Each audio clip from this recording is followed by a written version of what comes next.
شور نہ کریں بس۔ میرے بھائیوں، تاجدار ختم نبوت کانفرنس کے عنوان سے حضرت علامہ عارف ستار قادری رضوی صاحب دامت برکاتہم العالیہ نے اس پروگرام کو ترتیب دیا۔ اللہ تبارک و تعالی اس کاوش کو قبول فرمائے، ہم سب کو اخلاص کی توفیق عطا فرمائے۔ پہلے بھی ماشاءاللہ اچھا کام کرتے رہتے ہیں اور حیات صادق کے تعلق سے تو اور زیادہ انہوں نے خدمات سر انجام دی ہیں۔ اللہ تعالیٰ زور قلم میں، زور بیان میں مزید برکات عطا فرمائے۔ میرے عزیزوں، اللہ تعالیٰ نے ہمارے ذمے کچھ ذمہ داریاں لگائی ہیں۔ آپ کی بڑی مہربانی جی، آپ بولیں گے تو بات نہیں ہو سکے گی، آپ تھوڑا خاموشی اختیار کریں۔ بس چپ کرانے والے بھی چپ کر دیں گے، آپ بھی نہ کہیں گی اب سب ٹھیک ہے۔ ماشاءاللہ جگہ کے اعتبار سے ظاہر ہے دوست ذرا زیادہ ہیں تو اللہ تعالیٰ موقع بنائے گا، انشاءاللہ کھلی جگہ پہ بیٹھیں گے۔ بھائیوں، اللہ تعالیٰ نے جب شعور دیا ہے، سمجھ دی ہے اور انسان کو ذہنی طور پر تندرست کیا ہے تو پھر اس کے ذمے کوئی ذمہ داریاں ہیں۔ آپ سنتے رہتے ہیں کہ ماں باپ کے یہ حقوق ہیں، بیوی کے شوہر پر بیوی کے اس طرح کے حقوق ہیں، بچوں کے حقوق ہیں، ہمارے ذمے پڑوسیوں کے حقوق ہوتے ہیں۔ اگر کوئی استاذ ہے تو اس کے ذمے شاگردوں کے حقوق ہیں، شاگردوں کے ذمے اساتذہ کے حقوق ہوتے ہیں۔ یہ اللہ تعالیٰ نے ذمہ داریاں لگائی اور یہ ذمہ داریاں انسان کے وقت کو قیمتی بھی کر دیتی ہیں اور خوبصورت بھی بنا دیتی ہیں۔ جو لوگ اپنی ذمہ داریوں میں لگے رہتے ہیں وہ فعال زندگی گزارتے ہیں، متحرک رہتے ہیں، کوئی نہ کوئی کام کر جاتے ہیں زندگی میں۔ بس سمجھ لیجئے جس طرح ہمارے ذمے باقی سب لوگوں کے حقوق ہیں، اسی طرح ہمارے ذمے ہمارے نبی کریم علیہ السلام کے بھی حقوق ہیں۔ اللہ تعالیٰ نے ہمارے ذمے بحیثیت امتی کے کچھ حقوق رکھے، وہ حقوق ہم نے ادا کرنے ہیں، ان حقوق کا ہم نے پاس اور لحاظ کرنا ہے۔ قرآن مجید میں اللہ تعالیٰ نے فرمایا ہے کہ اِنَّا أَرْسَلْنَاكَ شَاهِدًا وَمُبَشِّرًا وَنَذِيرًا، بے شک ہم نے آپ کو گواہ بنا کے بھیجا ہے، خوشخبری دینے والا اور ڈر سنانے والا بنا کے بھیجا ہے۔ لِتُؤْمِنُوا بِاللَّهِ وَرَسُولِهِ، تاکہ لوگ اللہ پر ایمان لائیں اور اللہ کے رسول پر ایمان لائیں۔ وَتُوَزِّرُوهُ وَتُوَقِّرُوهُ، پھر محبوب کی تعظیم و توقیر کرے۔ وَتُسَبِّحُوهُ بُكْرَةً وَأَصِيلًا، پھر صبح و شام اللہ کی پاکی بیان کرے۔ اللہ تعالیٰ نے اس آیہ کریمہ میں بھی بیان فرمایا کہ پہلا حق یہ ہے کہ اللہ اور اس کے رسول پر ایمان لایا جائے۔ مضبوطی ایمان یعنی انسان ذہنی طور پر، قلبی طور پر اس وقت بہت مطمئن ہوتا ہے اور پروقار ہوتا ہے جب وہ کامل مومن ہوتا ہے۔ اللہ رسول کے وعدوں پر، رب رسول کی ذات پر اس کا ایمان مضبوط ہوتا ہے تو پھر اللہ تعالیٰ اسے قوتیں اور ہمتیں اور طاقتیں عطا کرتا ہے۔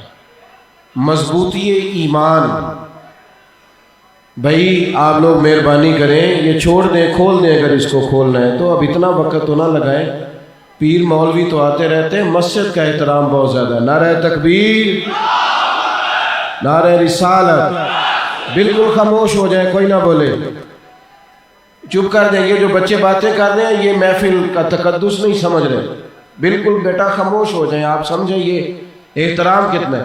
اور یہ چپ کرانے والے بھی اگر ان کو تھوڑا نظر انداز کریں گے تو پھر بھی مسئلہ حل ہو جائے گا۔ یہ بھی تھوڑی توجہ زیادہ دینے سے نا تب بھی معاملہ بعض اوقات زیادہ ہو جاتا ہے، وہ کئی دفعہ چپ کرانے والوں کی آواز زیادہ ہو جاتی ہے، ایسا بھی ہوتا ہے۔ آپ تھوڑی توجہ کریں، میری طبیعت پر موسمی اثرات ہیں، تھوڑا بوجھ بھی ہے اور مسلسل سفر بھی ہے۔ مسئلے دو ہی تھے پر عمر بھر حل نہ ہوئے، ایک نیند پوری نہ ہوئی، دوسرا خواب مکمل نہ ہوئے۔ آپ مجھے موقع دیں میں آپ سے بات کر سکوں۔ بھائیوں، سب سے پہلا حق یہ ہے کہ نبی کریم پر ایمان لایا جائے، یعنی جو محبوب اللہ کی طرف سے لے کے آئے ہیں اسے صدق کے دل سے قبول کیا جائے۔ جن چیزوں کو سرکار نے حرام فرمایا ہے اپنے دل میں ان کے بارے میں نفرت رکھی جائے۔ جب تک ہم ایمان میں کامل نہیں ہوتے، جگہ جگہ پہ سرور کائنات علیہ السلام نے ان چیزوں کو بیان کیا ہے، فرمایا تم اتنی دیر تک مومن نہیں ہو سکتے جب تک ہر چیز سے بڑھ کر مجھ سے محبت نہ کرو۔ ایک مقام پر یہ بھی فرمایا کہ تم اتنی دیر تک کامل مومن نہیں ہو سکتے جب تک تمہاری خواہشات اس دین کے تابع نہ ہو جائیں جو دین میں لے کے آیا۔ یعنی اتنا تمہارا ایمان مضبوط ہو کہ تمہارے دل میں خواہش ہی صرف وہ پیدا ہو جو تمہارے نبی کی چاہت، تمہارے باطن میں دوسری خواہش ہی پیدا نہ ہو، کوئی چیز اندر ایسی آئے نہ جو دین کے مخالف۔ کامل ترین اور مضبوط ترین ایمان سب سے پہلا حق ہے۔ آپ صحابہ کو دیکھیں، انہوں نے ایک بات طے کر لی تھی کہ سرکار جو فرماتے ہیں وہ حق اور سچ ہے۔ جب آپ طے کر لیتے ہیں نا، پھر زندگی لطف دینے لگتی ہے، پھر عمل کرنے میں لذت آنے لگتی ہے، پھر انسان کوئی عمل کرتا ہے تو طاقتور ہو جاتا ہے۔ پیارے بھائی، او پیارے، آپ چھوڑ دیں سارے کام، ہماری بات سنیں اور بات کرنے دیں۔ آپ کتنے پیارے لوگ ہیں ماشاءاللہ سارے۔ عزیز دوستو، توجہ کریں بات پر۔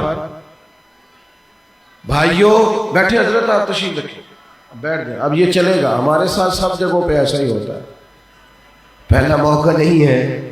کئی جگہوں پہ تو ایسا بھی ہوتا ہے کہ وہ اہلیان محبت تقریر نہیں کرنے دیتے، ہمیں دعا کر کے محفل ختم کرنی پڑتی ہے۔ بہت سارے لوگ ٹائم کے لیے کہتے ہیں تو میں اپنی مجبوری ظاہر کرتا ہوں۔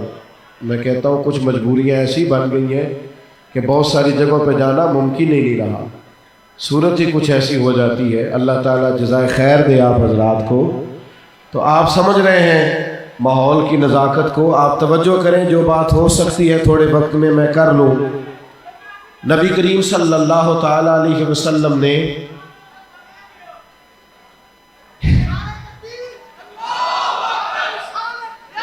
ہو گیا یہ چلے گا، میں نے عرض کیا نا ہمیں بھئی آپ تشریف رکھیں۔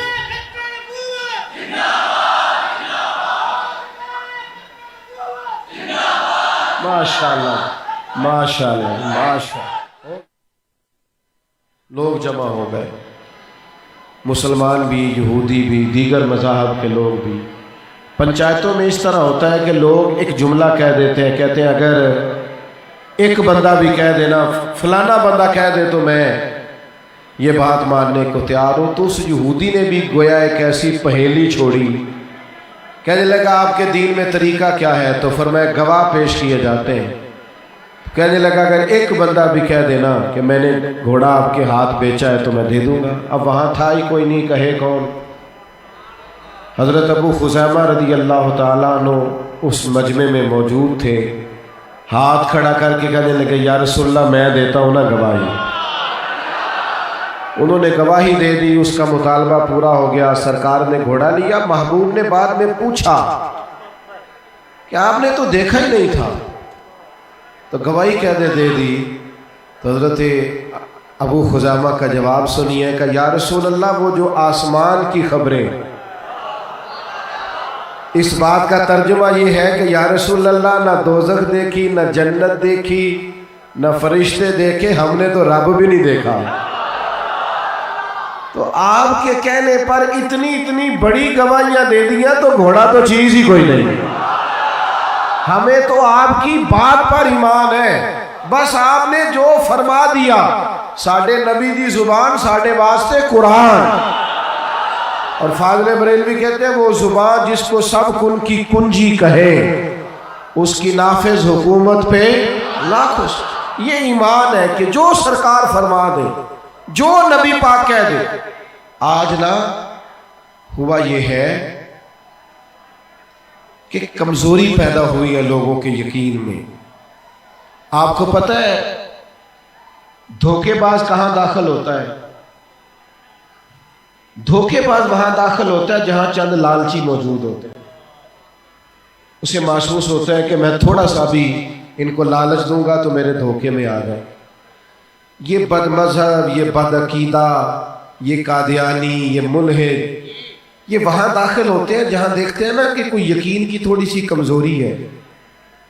جہاں ہم کو دانہ دن کا پھینکیں گے تو بات آگے آ جائے گی۔ اگر ہمارے ایمان ہو جائے نا مضبوط، طاقتور، اور ہم فکری طور پر توانا ہو جائے، توانا، آپ یقین کریں پھر تو کسی کو طاقت ہی نہ ہو، جرت ہی نہ ہو۔ ہم نے چونکہ ساری زندگی سیکھا نہیں عقیدے کو، نظریے کو، مزاج کو، اور ہم نے ساری زندگی شکوے کر کے پیچھے ہٹ گئے، گزارش کرتے رہے علماء کہ کوئی مطالبہ نہیں، بس جمعے والے دن وقت پہ آ جایا کرو۔ اتنی بات بھی ہم نے توجہ سے نہیں سنی، اس کے نتائج بھگتنا پڑے۔ یقین مضبوط ہو نا، یقین مضبوط، سفر بڑی جلدی کٹتا ہے۔ لیکن نا میں نے اپنی زندگی میں تجربہ کیا، جو لوگ پیسے لے کے نعتیں پڑھتے ہیں نا، پیسے لے کے تقریریں کرتے ہیں، ان کا سفر ان کو بڑا تھکا دیتا ہے، پیچھے مشن کوئی نہیں ہوتا۔ آپ کو لاہور بلانا ہے، 40,000 لوں گا، اب کہا یہ 10 کلومیٹر اندر جانا ہے تو کہتے ہیں تو لاہور آ گیا سی، وہ دے دیے۔ اس نے کہا 5,000 زیادہ لوں گا، محفل میں بلانے والے نے دے دیا، کوئی حرج نہیں، بلایا بھی، یہ چلا بھی گیا، نہ پڑھ بھی لی، لیکن نہ اس کو پڑھنے میں مزہ آئے گا، نہ سننے والے کو سننے میں مزہ آئے گا۔ کسی نے کہا لاہور آنا ہے، اور ایک ایسے شخص کا جس کا یہ مشن ہے، جس کا یہ ذوق ہے، جس کو یہ کام اکتاتا نہیں کبھی بھی، جو دل سے کرتا ہے، تو اس نے کہا 20 کلومیٹر اندر جانا ہے، تو کہا 40 یار، جہاں جہاں سے میری گاڑی گزرے گی وہ جگہ قیامت کے دن میرے حضور کا ثنا خواں ہونے کی گواہی دے گی۔ تو آپ کے یقین کی دولت آپ کو مزیدار کر دیتی۔ مجھے ایک دوست میرے ساتھ کالج میں پڑھتے رہے، مجھے کہنے لگے میرا کام اس نے مجھے تھکا دیا ہے، میں بڑا اکتایا ہوں، چل تھوڑے دن سیر کے لیے چلے۔ تو میں کہ تو اکتایا ہوئے گا، میرا تو کام ہی بڑا مزیدار ہے۔ اپنی حیاتی تو قربان تھی، وہاں محمد محمد پکیندے گزر گئی۔ تو عزیز یقین کی دولت پیدا کریں۔ پہلا حق ہے نبی پاک کا۔ سرکار نے حضرت مولا علی شیر خدا رضی اللہ تعالیٰ عنہ سے فرمایا تھا فلاں مقام پہ چلے جاؤ، وہاں تمہیں ایک عورت ملے گی، اس کے پیچھے پوری ایک تفصیل ہے، میں ادھر نہیں جاتا۔ فرمایا اس کے پاس ایک خط ہے، وہ مکے لے کے جا رہی ہے، وہ خط لے آنا۔ حضرت علی شیر خدا چند دیگر صحابہ کے ساتھ وہاں پہنچ گئے، اس بی بی سے کہا خط دو، کہنے لگی میرے پاس کوئی خط نہیں۔ تو اطمینان صحابہ فرماتے بڑا عجیب تھا مولا علی کے چہرے پر، فرمانے لگے خط تو تیرے پاس ہی ہے، تجھے دینا بھی پڑے گا۔ وہ کہنے لگی عجیب بات ہے، میرے پاس نہیں ہے۔ تو مولا علی نے تلوار نکال لی، فرمایا خط تو دے گی اور تیرے پاس ہے۔ وہ کہنے لگی آپ اتنے یقین سے کیسے کہہ سکتے ہیں؟ فرمایا میرے نبی نے فرمایا ہے، جو دن کو کہہ دیا دن ہے تو دن نکل آیا، جو شب کو کہہ دیا شب ہے تو رات ہو کے رہی، اور خدا نے ان کی زبان کو وہ اختیار دیا، جو نکلی منہ سے ان کے وہ بات ہو کے رہی۔ حضور نے فرمایا ہے لہذا خط تیرے پاس ہے اور تیرے پاس سے نکلے گا۔ جب حضرت علی نے تلوار دکھائی اور وہ بی بی سمجھ گئی کہ تیور تو کچھ اور ہے، اس نے اپنے بال کھولے اور خط نکال کے دے دیا۔ اور سنو نا یارو، حضور نے فرمایا ہے کہ نماز پڑھنے سے رزق میں برکت ہوتی ہے، تو پھر بہرحال ہوتی ہے۔ حضور نے فرمایا سورت واقعہ پڑھنے والے کو فاقہ نہیں آتا تو پڑھنے والے کو آ سکتا۔ نبی پاک نے فرمایا سورت بقرہ پڑھنے سے گھر سے جن اور شیطان بھاگ جاتے ہیں، تو بہرحال پھر صرف نا ایمان کی مضبوطی پیدا کریں، تقوی کی مضبوطی پیدا کریں۔ ہمارے ہاں یہ ہوتا ہے کہ وہ قوت فیصلہ ہی کوئی نہیں، کروں نہ کروں، چلوں نہ کروں۔ جب آپ نے فیصلہ ہی نہیں کیا، آپ کمزور ہے تو آگے کیسے بڑھیں گے؟ سب سے پہلا حق۔ دوسرا حق نبی پاک کا ہے تعظیم کی جائے، سرکار کی توقیر کی جائے، حضور کا ذکر پاک کریں تو اس کی بھی تعظیم ہے۔ جوش خطابت میں یا جوش نقابت میں آپ اپنے لفظوں کی حرمت نہ بھولیں۔ آپ بڑے غصے میں بھی کبھی دین کی بات کریں، کسی وقت بحث میں بھی، تب بھی آداب کا کبھی بھی آپ لحاظ چھوڑے نہ، کبھی بھی۔ صحابہ نہ ایمرجنسی میں بھی سرکار کا ادب نہیں بھولتے۔ ابھی میرے بھائی ہیں انہوں نے میرا نام لیا تو بڑے القابات کے ساتھ انہوں نے مجھے بلا لیا، حالانکہ من آنم کے من دانم، مجھے اچھی طرح پتہ ہے میں کس حیثیت کا آدمی ہوں، کبھی کسی غلط فہمی میں مبتلا نہیں ہوا۔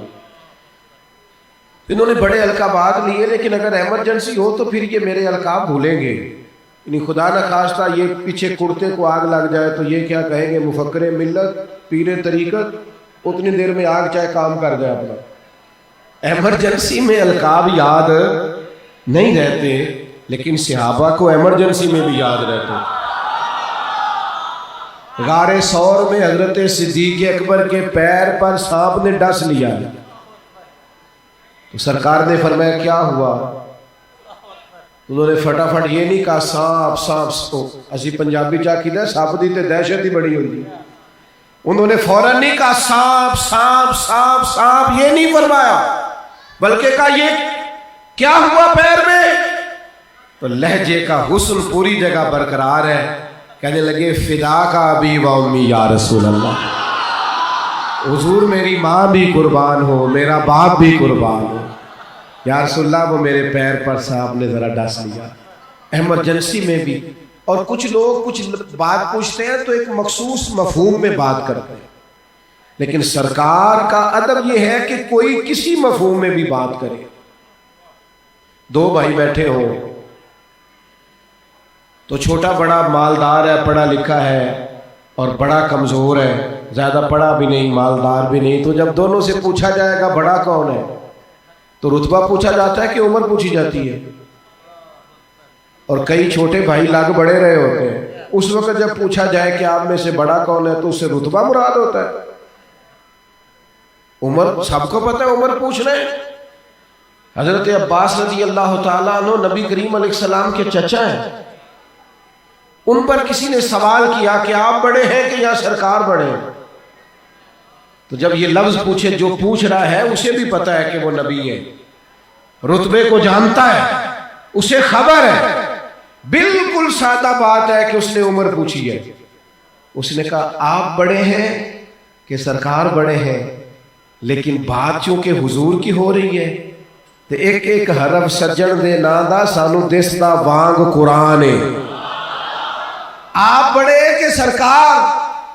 تو حضرت عباس نے اسی وقت اپنے لہجے کو وہ کیا جو ادب والوں کا لہجہ ہوتا ہے، انہوں نے اسی وقت وہ سارے وضو کر لیے جو ذکر رسول کے وقت ضروری ہوتے ہیں۔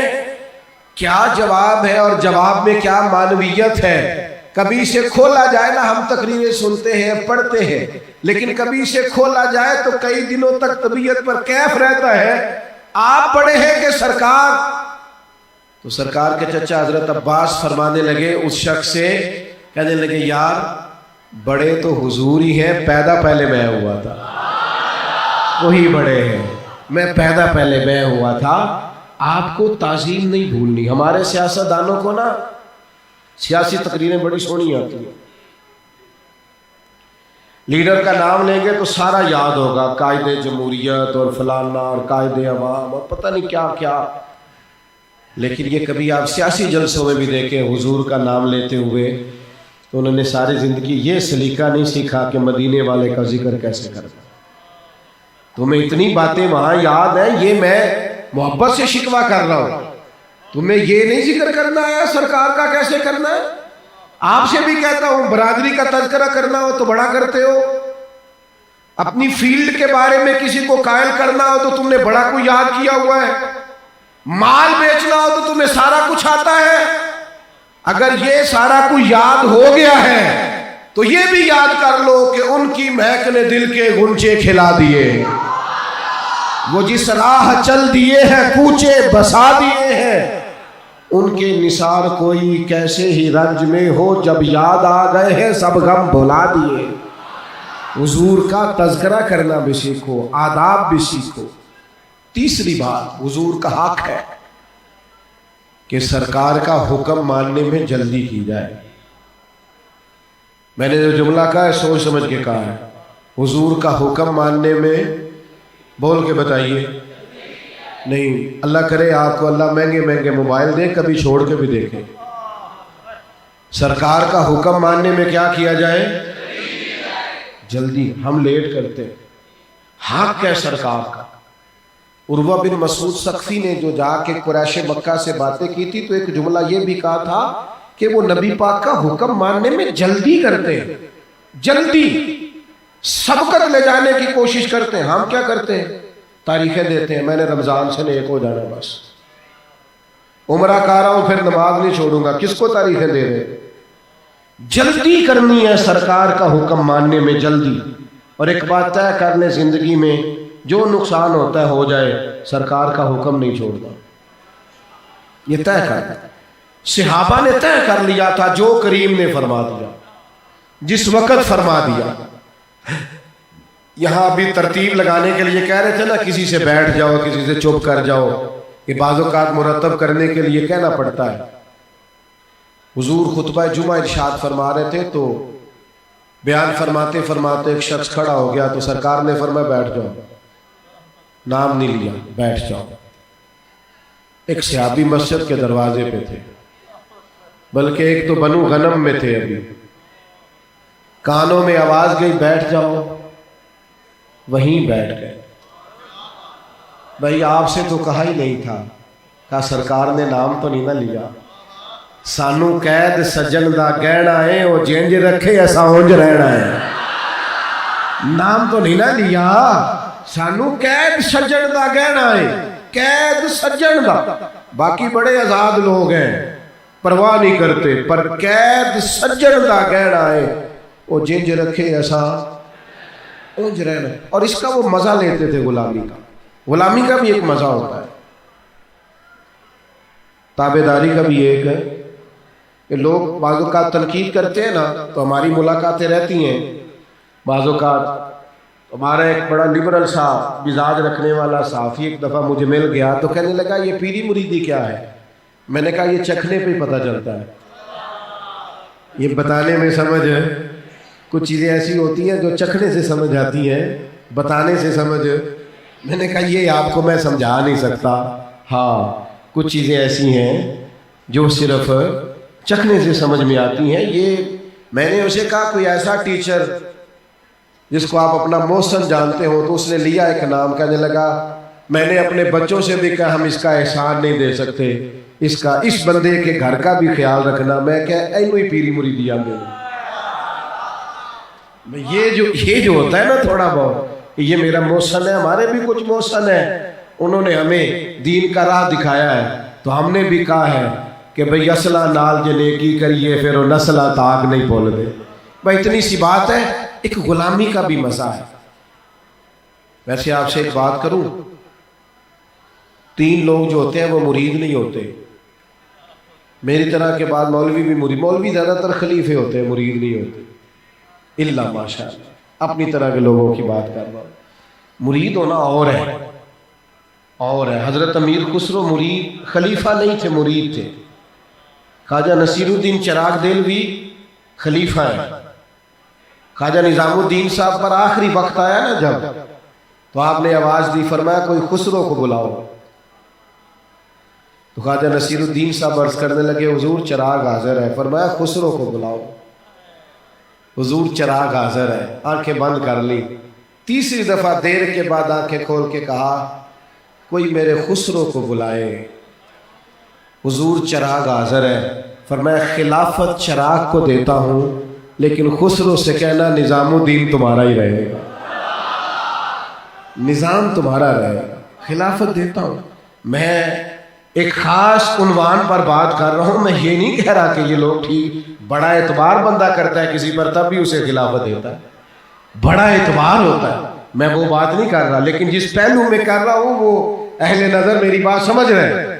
بعض اوقات لوگ مرید نہیں ہوتے، سیدھے سیدھے خلیفے ہوتے ہیں، اور پھر کیا کریں، وہ ادھر بھی جا رہے ہیں تو ادھر بھی جا رہے ہیں، تو اس کا مطلب ہے کہیں بھی نہیں جا رہے، بڑے ہوئے بیچارے رہتے ہیں۔ اس طرح بھی بہت سارے لوگ، اللہ غلامی کا بھی ایک مزہ ہے، اگر وہ لگ جائے نا۔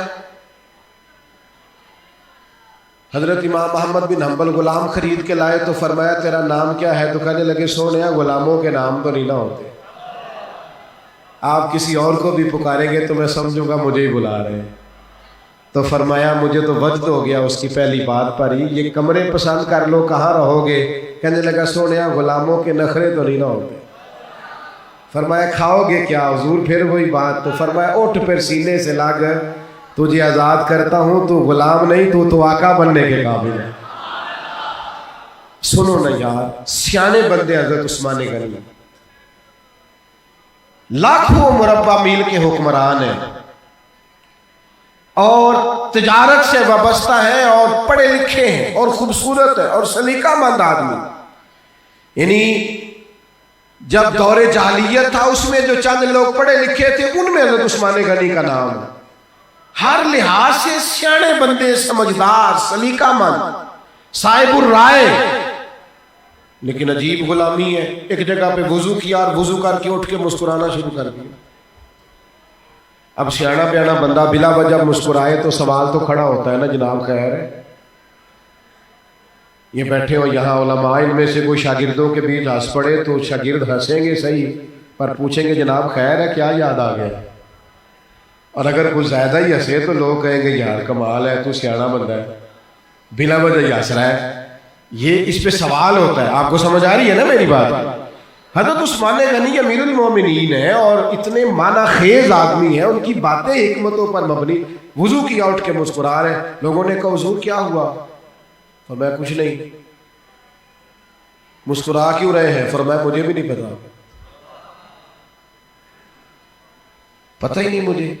نے کہا جناب حد ہو گئی ہے، آپ مسکرا رہے ہیں اور آپ کو پتہ ہی نہیں. فرمانے لگے ایک دن نہ ایک دن اسی مقام پہ میں حضور کے ساتھ تھا، سرکار نے وضو کیا تھا، اٹھ کے مسکرائے تھے، بس وہ غلامی کا چسکا لگ گیا. یعنی ایک باری میری آنکھیاں چو اونا نے اتھرو پونجے سن، ہن چسکا پہ گیا رونے دا تے ہر ویلے آہو زاری دا. یہ غلامی کا چسکا لگ گیا ہے، پتہ کوئی نہیں. لیکن چونکہ کریم مسکرائے، لہذا کوئی ہمیں جو سمجھنا چاہتا ہے سمجھے. میں فرض محبت ادا کر رہا ہوں، کسی کی ادا کو ادا کر رہا ہوں. یہ مزہ لے، یہ نبی پاک کا حق ہے. اور پھر حق ہے ہم پر کہ ہم دین کی حدود کا خیال کریں، دین کی حدود کا خیال کریں. یہ حق ہے. نبی پاک نے ذات کے لیے کبھی کسی سے بدلہ نہیں لیا، لیکن اگر کوئی دین کی حدیں توڑتا تھا تو سرکار ناراض ہو جاتا تھا. یہ آپ نے سارے علماء سے سنا ہوگا کہ احد والے دن سرکار کو انہوں نے تکلیف دی، زخمی کیا، پر سرکار نے ان کی تباہی کی دعا پھر بھی نہیں کی. ایک موقع پر حضور نے دعا کی، یہ مسند امام احمد بن حنبل میں موجود ہے. جب جنگ حنین کے موقع پر کفار نے نماز لیٹ کرا دی نا عصر کی، اور بعض صحابہ کی قضا بھی ہو گئی، تو سرکار نے پتہ کیا عرض کی اللہ کی بارگاہ میں کہ یا اللہ انہوں نے ہماری نماز لیٹ کرائی ہے، ان کے پیٹ آگ سے بھر دے. حدود اللہ توڑنے پر نبی پاک ناراض ہوتے ہیں. بتا تو اور میں بھی کبھی ناراض ہوئے کہ میرے بیٹے نے نماز نہیں پڑھی، بچیاں پردہ نہیں کرتی، فلاں جگہ دین کی مخالفت ہو رہی ہے. میں کیسے عرض کروں؟ یہاں تو مذہبی طبقات میں بھی بندہ غریب ہو تو تبلیغ ہوتی ہے، اور اگر امیر ہو تو پھر لوگ تبلیغ کرتے بھی ڈرتے ہیں. کہتے ہیں حضرت حق بیان ہے. حق بیانی کا پتہ چلے گا جب تگڑا بندہ سامنے کھڑا ہو. حق بیانی مریدوں کے سامنے بڑی اعلیٰ چیز ہے. ہاں حق بیانی کرتے تھے حضرت نباز قوم، جتنا مرضی تگڑا آدمی ہوتا انہیں حق کہنا آتا تھا. ملک کے صدر تھا ایک شخص ملک کا، اس نے کہا میرے لیے دعا کرے. فرمایا تیری بی بی بے پردہ پھرتی ہے، میری دعائیں کیا اثر کریں گی؟ جہاں پہلے اپنے گھر کی خبر لے. او میرے بھائی حق بات کہنا یہ مشکل ہے. حدود اللہ، یہ قادیانی، مرزائی، جتنے بھی لوگ ہیں، جتنے بھی لاہوری گروہ، ان کے بارے میں نا دل کے اندر ایک خاص قسم کی الرجی ہو. یعنی بخاری مسلم میں پورا باب ہے دین کے لیے محبت کرنی اور دین کے لیے بغض رکھنا. بغض، اور بغض بھی دین ہے، بغض بھی دین ہے. کیسے سمجھاؤں گا آپ کو کہ ایک دو حدیث نہیں، پورا باب ہے. یہ علماء سے تصدیق کر لیں. اللہ کے لیے محبت کرنا اور اللہ کے لیے عداوت بھی رکھنا. عداوتیں بھی ضروری ہیں. وہ کون سا مصلح ہے جسے نبی پاک کے بے ادب کے ساتھ بھی محبت ہے؟ قادیانی کے بارے میں بھی نرم گوشہ رکھتا ہے، اسے تو اپنے دل کا علاج کرانا چاہیے. ہو ہلکا یارا تو برے شب کی طرح نرم، پر رزم حق و باطل ہو تو فولاد ہے مومن۔ غصہ نہ آنا بھی بیماری ہے، آپ کو علاج کرائے اگر بالکل نہیں آتا۔ یہ اشداء علی الکفار یہ دین ہے، تو میرے عزیز یہ حق ہے نبی پاک کا کہ ختم نبوت کے معاملے میں ہماری طبیعت کے اندر جلال ہو، جذباتیت ہو، لیکن ہمارے حکمران سمجھتے ہی نہیں۔ وہ کہتے ہیں انسانی حقوق کی مخالفت کون کر رہا ہے؟ پر آپ اسلامی حقوق کا بھی تو خیال کریں نا، اس پر بھی تو آپ متوجہ ہوں۔ آخری بات جس پر میں اپنی بات کو سمیٹوں گا، حق بنتا ہے ہمارا کہ ہم سارا دن اتنی باتیں کرتے ہیں، ہم اپنے نبی پر درود و سلام بھی پڑھیں۔ آپ نے موبائل ہاتھوں میں رکھے ہیں تو چلانے کا طریقہ آ گیا نا ماشاءاللہ۔ مجھے نہیں آتا سٹیٹس لگانا، مسجد میں بیٹھا ہوں مجھے نہیں آتا، واللہ نہیں آتا۔ ایسی کوئی بات نہیں کہ کوئی بڑا مشکل کام ہے، لیکن نہیں آتا، سیکھا ہی نہیں، اتنا ٹائم ہی نہیں ہے۔ کئی لوگ مجھ سے پوچھتے ہیں سٹیٹس کہاں لگاتے ہیں، میں کہ بھائی جدن کو ٹائم نکلے گا لاؤں گے، اجے کتنے ٹائم ہی نہ کم آگا، نہ مجھے یہ چیزیں چلانی آتی ہیں، نہ اس سے لینا دینا ہے، باقی اپنے کاموں سے فرصت ہوگی تو ادھر آئیں گے نا۔ او بھائیو، سٹیٹس لگانے آ گئے، فیس بک چلانی آ گئی ہے، موبائل ہاتھ میں ہوتا ہے تو سکون نہیں نہ لینے دیتا۔ تسبیح پکڑو انشاءاللہ وہ بھی سکون نہیں لینے دے گی۔ ایک ہاتھ میں تسبیح پکڑو، تسبیح ہاتھ میں ہو تو چلتی رہے گی اور حضور پر درود و سلام پڑھا جائے گا۔ جس کا لہجہ کڑوا ہو گیا ہے، یا دل بے سکون رہتا ہے، یا کہیں دل نہیں لگتا، یا کوئی سمجھ نہیں آتی کدھر جاؤں، جو رستے کی وضاحت چاہتا ہے وہ حضور پر درود و سلام پڑھے۔ لازمی نتیجہ یہ نکلے گا کہ اللہ کی رحمت ہوگی، اور خدا کی رحمت ہوگی تو رستے واضح ہوں گے۔ واضح رستوں کے لیے ضروری ہے کہ ہم رسول رحمت علیہ السلام کی بارگاہ میں کثرت سے درود و سلام پڑھیں، نماز ذوق والی پڑھا کریں، وضو ذوق والا کیا کریں، موبائل سائلنٹ کر کے نماز نہیں پڑھنی، بند کر کے پڑھنی ہے، کیونکہ جو سائلنٹ موبائل ہے وہ بھی ہلتا ہے، توجہ تقسیم ہوتی ہے۔ بند کر کے موبائل نماز ادا کریں گے تو دل جمی سے نماز ہوگی۔ اپنے معاملات میں تھوڑی سی دلچسپی لیں، سارا وقت ادھر ادھر چیزوں کو نہ دیں، تھوڑا اپنے آپ کو ٹائم دیں۔ جب ہم اپنے آپ کو ٹائم دیں گے تو ہم قیمتی ہو جائیں گے۔ اپنے اندر جو کمزوریاں ہیں اس کی اصلاح کریں، تھوڑی دیر رات کو تنہائی میں مصلی پہ بیٹھے۔ کچھ دکھ بڑے ذاتی ہوتے ہیں، بندہ کسی سے نہیں کہہ سکتا، وہ تو قریبی آدمی سے بھی نہیں کہے جا سکتے۔ اس کا واحد حال یہ ہے کہ جو کسی سے نہیں کہہ سکتے اللہ کی بارگاہ میں کہہ دیں، دعائیں مانگ لیں، مصلی پہ بیٹھ جائیں۔ اللہ تعالیٰ کے حضور دعا ہے اللہ تعالیٰ اس مرکز کو آباد فرمائے اور ہماری حاضری کو قبول فرمائے۔ وما علینا الا البلاغ المبین۔